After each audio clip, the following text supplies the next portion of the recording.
Yeah, we back. We back. Now today, man, we got an interesting topic. A topic that I've been waiting to discuss for a very long time.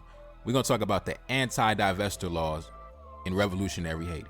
And it's also gonna be a follow-up video to the one I dropped the other day with Dr. Umar Johnson when he said that he would never date a black woman who ever played in the snow. And the same way Dr. Umar Johnson gives breakdowns on the social and economic effects of the so-called snow bunny crisis, I'm going to give a historical breakdown on how the opposite of the snow bunny crisis, the snow monkey crisis, has destroyed black nations such as revolutionary Haiti. Yes, one of the main reasons why revolutionary Haiti was destroyed was due to the fact that the mixed race offspring of the Frenchmen were constantly working against the state to the benefit of their white fathers all the way in Europe. So, not wasting no time, I'm going to jog your memory and I'm going to play the clip from Dr. Umar Johnson where he said that he would never date a black woman that ever played in the snow. So, not wasting no time, run the footage. I'll be right back. Absolutely. I don't date women who have had sex with non-African men. Even if it was just an experience? Yes. Wow. Now, not wasting no time, let's jump straight into it. Take a look up on the screen. Haiti has a unique history of racial ideology. During the colonial period, class structure shifted from one based on wealth to divisions distinguished by race. Once accepted as elite, families of African descent were rejected because of racist stereotypes. This regression shaped the evolution of the Haitian Revolution as people of African descent rose up against the white colonial planters. Haitians are primarily of African descent, but a significant number of Haitians are also descended from the indigenous Taino, who inhabited the island prior to Christopher Columbus's arrival. The Taino were nearly wiped out due to disease that the Europeans brought with them, and because of cruel practices, including slavery. The Tainos fled to the mountains just before the Africans arrived on the island. Now, I'm not going to talk too much about the War of Independence because I got endless amounts of content on that, but I'm going to jump straight to the year 1799, a chapter in the War of Independence that doesn't really get spoken about, the Civil War between the blacks and the mulattoes. Take a look up on the screen. The War of Knives was a civil war from June 1799 to July 1800 between the Haitian revolutionary Toussaint Louverture, a black ex-slave who controlled the north of Haiti, and his adversary, André Rigaud, a mixed-race man who controlled the south. Louverture and Rigaud fought over de facto control of the French colony of Saint-Domingue during the war. Their conflict followed the withdrawal of British forces from the colony earlier during the Haitian Revolution. The war resulted in Toussaint taking control of the entirety of Saint-Domingue and Rigaud fleeing into exile. Now, who was André Rigaud? Take a look up on the screen. Benoit Joseph André Rigaud was the leading mulatto military leader during the Haitian Revolution. Among his proteges were Alexander Pétion and Jean-Pierre Boyer, both future presidents of Haiti. Now, Alexander Pétion, mastermind in the assassination of Jean-Jacques Dessalines, one of the main chief conspirators. Jean-Pierre Boyer agreed to pay the French reparations and destroy the economy and destroy the country. Now let's continue. Rigaud was born on the 17th of January, 1761. He was the son of André Rigaud, a wealthy French planter, and Rose Bossy-Depa, a slave woman. His father acknowledged the mixed-race boy as his at a young age and sent him to Bordeaux, where he was trained as a goldsmith. Rigaud was known to wear a brown-haired wig with straight hair to resemble a white man as closely as possible.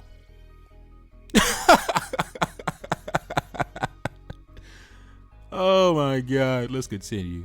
Following Dessalines' assassination, another of Toussaint's black generals, Henry Christophe, succeeded in his control of the north, while Alexander Pétion presided over mulatto rule in the south. There were large differences in governance between Pétion's republic and what could eventually become Christophe's kingdom. While the Southern Republic did not have as much focus on economic development and put more attention on liberal land distribution and education, the Northern Kingdom went on to become relatively wealthy, though wealth distribution was disputed. As a result of temporary trade agreements between Christophe, the United States, and British colonies, Christophe was able to rebuild the northern region. There were large investments in education and public works, military infrastructure, and many chateaux, the most notable being the Sanssouci Palace in Millau. And as we already know, Christophe also built the legendary citadel 3,000 feet in the sky upon the mountain of Le Pic de Félier. Now, let's continue. And yes, after the assassination of Dessalines, the War of Knives, that civil war back in 1799, it was reignited between Christophe and Alexander Pétion, right? The original civil war was between Toussaint Louverture and André Rigaud, right? And Toussaint Louverture was Christophe's mentor. That was his teacher. That was his elder. And André Rigaud, that was Alexander Pétion's teacher. That was his elder. So now the proteges have now come to power, and now they have split the country in half. But keep in mind, On both sides, in Pétion's territory and in Christophe's territory, there were blacks and mulattoes who were citizens of both nations. So it wasn't like one half of Haiti was all black and the other half was all mixed race. No, it was black men and mixed race men on both sides, right? It was just a difference in ideology, right? The mulatto side was more so European influence, was more so gravitated towards the French way of doing things. And Christophe's side, the black man's side, was more geared towards independence, self-sufficiency, pride and dignity, anti-European ideology, things like that. So let's continue. Christophe was opposed by Alexander Pétion, the leader of the mulattoes. Born in Port-au-Prince, the son of a Negro mother and a white French jeweler, Pétion was educated in a French military academy in Paris. At the time of the mulatto struggle against Toussaint in 1800, that's the Civil War I was talking about earlier, the War of Knives, he was Rigaud's favorite lieutenant, and with Rigaud, he fled to France when Toussaint mastered the southern province. He accompanied Leclerc's expedition against the Negroes in 1802. I repeat, he accompanied Leclerc's expedition against the Negroes in 1802. Now, let's continue. Christophe set about drafting a constitution for the area that he controlled. On February 17, 1807, it was approved by delegates of his own choosing, and he was elected president and generalissimo of the Land and Sea Forces for life. Thus, in 1807, only 3 years after the proclamation of independence, Haiti was divided into two governments, the state of Haiti under Christophe and the Republic of Haiti under Pétion. Christophe controlled the northern province and the valley of the Artibonite in the west province. Pétion held sway over the remaining part of the west and the province in the south. Christophe located his government at Cap-Haïtien, while Port-au-Prince was the seat of Pétion's regime. Between 1807 and 1810, Pétion made a series of incursions, both by sea and by land, into the realm of Christophe. Although Pétion achieved some initial success, Christophe's armies were ultimately victorious. You see, the son of the Frenchman, the white man's bastard child tried to wage war against the black man, and he got smacked up on every single time, man. In 1799, got smacked. 1807 got smacked. 1810 got smacked. You can't fuck with the black man. Let's continue. However much the Haitians disliked the rigid discipline imposed upon them and resented their loss of personal liberty, the will of their unrelenting king prevailed, and under his guiding hand, the country prospered. Produce of every kind poured in from the plantations, a small navy patrolled the coast, and a profitable commerce was developed with other nations. The state coffers were filled to overflowing, the annual revenue amounting to $3.5 million. The nobility and landowners became wealthy, and want and hunger disappeared. The rural laborers enjoying 1/4 of the crops. The schools flourished. A printing press was established, and the theater was built near Cap-Henri. Indeed, in prosperity and grandeur, the Kingdom of Haiti was beginning to rival the old colony of Saint-Domingue. In Pétion's territory, on the other hand, the public treasury was empty. Oh, man. Oh, shit. Let's continue. A major effort by Christophe to take Port-au-Prince in mid-1812 failed. The mulattoes were harassed by a pocket of black rebellion in their rear from February 1807 to May 1819. We was going in on them niggas, from 1807 to 1819, niggas smacking the mulattoes. A black leader named Goman kept alive the angry spirit of Dessalines in the southern mountains of Gondunce, resisting several mulatto punitive expeditions. Finally, in 1819, the new mulatto leader, Jean-Pierre Boyer, sent 6 regiments into Gondunce to ferret out Goman. The black rebel was trapped and shot off a 1,000-foot cliff. In 1820, the island nation was finally reunified when Christophe, ill and surrounded by new rebellions, killed himself. And that right there was the end of Haiti. I always say that shit, bro. When Christophe killed himself and the mulattoes came to power and took over the entire island, including the Dominican Republic, because after Christophe died, the mulattoes marched into the Dominican Republic and they took that shit over too. When Christophe died, Haiti died. Now, let's continue. Boyer was anxious to eliminate the threat from France and open negotiations. Now, listen, for those of y'all who've been watching my videos, when the French came to Christophe's territory, what did Christophe do? For those of y'all who watch my videos, what did Christophe do to the French ambassador when the French ambassador wanted to negotiate with Christophe? Christophe killed him. He killed him. And now, let's look at what Jean-Pierre Boyer, the mulatto leader, the bastard child of the white man, let's see what he did when he came to power after Christophe died. Boyer was anxious to eliminate the threat from France and open negotiations. An agreement was reached on the 11th of July, 1825, when Boyer signed an indemnity treaty. It stated that France would recognize Haiti as an independent country in return for 150 million francs paid within 5 years. While this sum was later reduced to 90 million francs, it was a crushing economic blow to Haiti.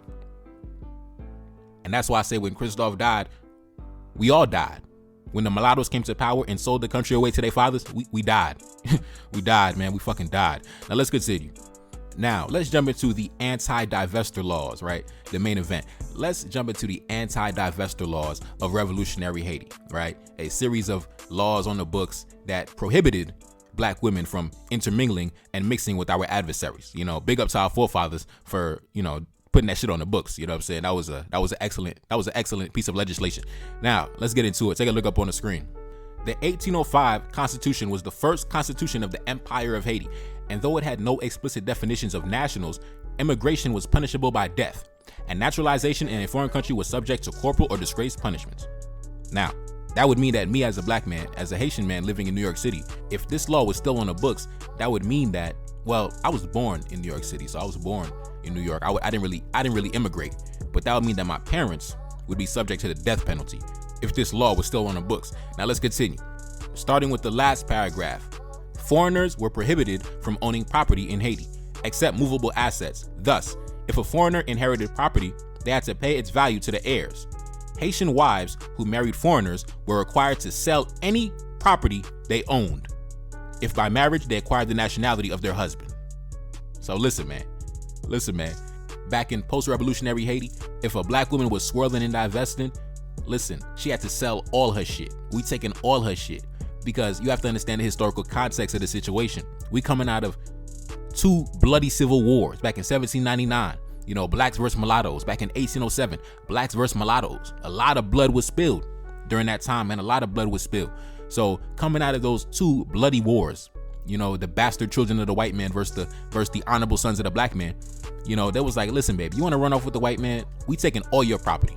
None of your kids are going to inherit nothing. We taking all your shit. Now let's continue. When President Charles Vieira unified Haiti, he abolished the law criminalizing Haitian and white foreign marriage. Now, keep in mind, President Charles Vieira was also a son of a white man. You know, so you got to keep that in mind as to why he decided to abolish that law. Now let's continue. In 1843, a new constitution was written, which for the first time had explicit rules as to whether women married to foreigners kept their Haitian nationality. Haitian women married to foreigners were denationalized and dispossessed of their property, though the children of such unions were considered to be Haitians. Seeking to repeal the 1843 provisions and legalize relationships between foreign men and Haitian women, a law was passed on the 30th of October 1860, stating that marriage did not alter a woman's nationality, but it still provided that foreign husbands had to sell any property they might have inherited. So, you know, we kind of eased up in the mid-1800s, but we said, listen, your white husband, he don't get shit. He can't own no businesses. He can't get no land. He can't get no money over here. He can't do shit. You could do your thing. You could do your thing, but your husband, he can't do shit here. He's not welcome here. Now let's continue. The 1874 Constitution stated in Article 6 that a Haitian woman married to a foreigner acquired the nationality of her husband, and the Constitution of 1879 allowed her to retain any property she had owned prior to losing her nationality through marriage. She was forbidden to obtain any property after the marriage in Haiti. Because of confusion about the provision, Article 5 was modified by the legislature on the 10th of October 1884, clarifying that a Haitian woman who married a foreigner automatically lost her Haitian nationality and could repatriate only upon the death of her spouse and following the procedures for naturalization. She cannot own property in Haiti under any circumstances. For foreign women who married Haitian men, the article provided that they automatically derived the nationality of her spouse. These provisions were carried through to the 1889 revisions to the Constitution, which also stipulated that Haitian birthright nationality was granted to children born anywhere to a Haitian father, to children born anywhere to a Haitian mother, only if they were not legally recognized by their father, or to children born in the territory to foreigners if they were descended of Africans. So basically, the 1889 Constitution stated that, to put it simple and plain, if you are the child of a Haitian father, no matter where you are born, inside or outside the country, if your father is a black Haitian man, you are Haitian. If you are the son or daughter of a Haitian mother and a white father or a foreign father who is not a black man, if your foreign father does not legally recognize you, if he's not involved in your life, or he does not claim you as his child, then you are Haitian. If your foreign father does legally recognize you and he does acknowledge you as his child, you are not Haitian. If you are the child of black foreigners born in Haiti, like say for example, if some Jamaicans came to Haiti and settled and had kids, or some black Americans came to Haiti, settled and had kids, due to the fact that you are the children of a black man, you are the child of a black man and a black woman, you are Haitian due to the fact that you got the African bloodline. And that right there was a legendary constitution. The 1889 constitution that was written by Antoine Furman. Take a look up on the screen. Shout out to Antoine Furman, man. He wrote that. He put that in the constitution, man. Legendary shit, bro. Legendary legislation. Now let's continue. The Haitian nationality law of 1907 provided that legitimate or legitimized or illegitimate children legally recognized by a Haitian father were birthright nationals. Only an illegitimate child of a Haitian mother who had not been legally recognized by the father had Haitian nationality.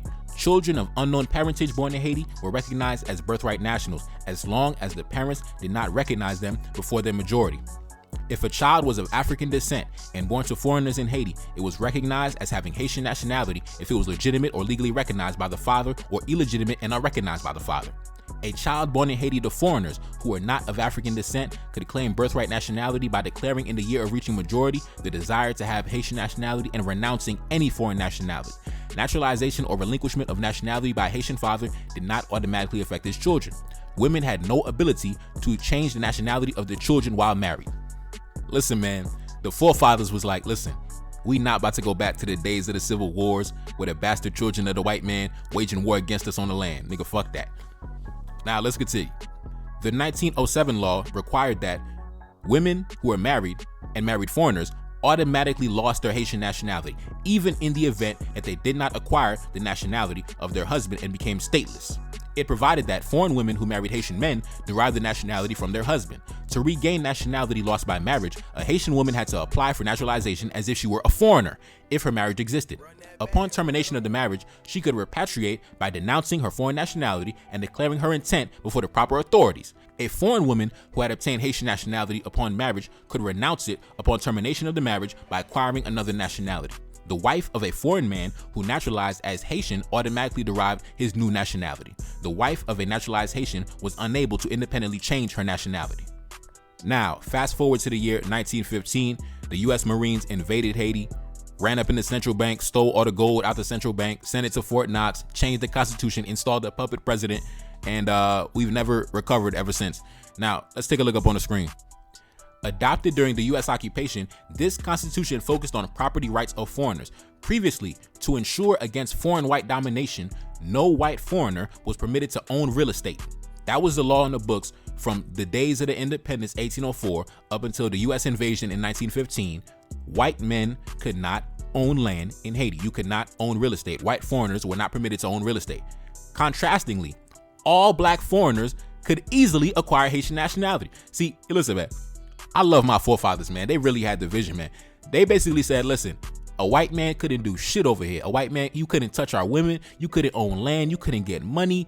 It was heavy restrictions placed on the white foreigners. But a black man from anywhere on the planet, you could come to Haiti. You could get land. You could start business. You could get money. You could marry beautiful women. You could get citizenship, nationality. You could do your thing. But a white foreigner, you couldn't do shit here. Now let's continue. In 1918, when the Americans changed the Constitution, foreigners, regardless of race, could now own land for business, for residential purposes, losing those rights 5 years after that purpose ended. Now, the U.S. invasion and occupation of Haiti. Following the successful manipulation of the 1915 elections, the Woodrow Wilson administration attempted to strong-arm the Haitian legislature into adopting a new constitution in 1917. This constitution allowed foreign land ownership, which had been outlawed since the Haitian Revolution, as a way to prevent foreign control of the country. Extremely reluctant to change the long-standing law, the legislature rejected the new constitution. Lawmakers began drafting a new anti-American constitution, but the United States forced President Dartignave to dissolve the legislature, which did not meet again until 1929. And ever since then, the anti-divestor laws have been pretty much put away. The Americans have controlled the economy ever since. And, they empowered the Arab, Syrian, Jewish families to continue serving as proxies to their interests in the country, and the black man has been dethroned in Haiti, ever since. Since 1915, the black man has been dethroned in Haiti. He has not been in power ever since.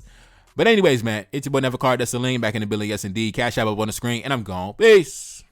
Reincarnated, I'm back in original fashion. I left on a horse and came back in the ass, and I left with abundance and came back to famine. We used to be pyramids, now we be rapping. Look how the mighty have fallen. Used to be running, now we be walking. When you be cooning, that's when they applauded. Selling your soul, your sons and your daughter. Gotta come up in this shit, they stuck in the mix. Really, my heart it be breaking. That's why I'm stacking that paper and handle my business. Pass it down in generation. Talking about money and power and building a nation. That's a deadly combination. Never be watching the TV, they pushing agendas, falsifying information.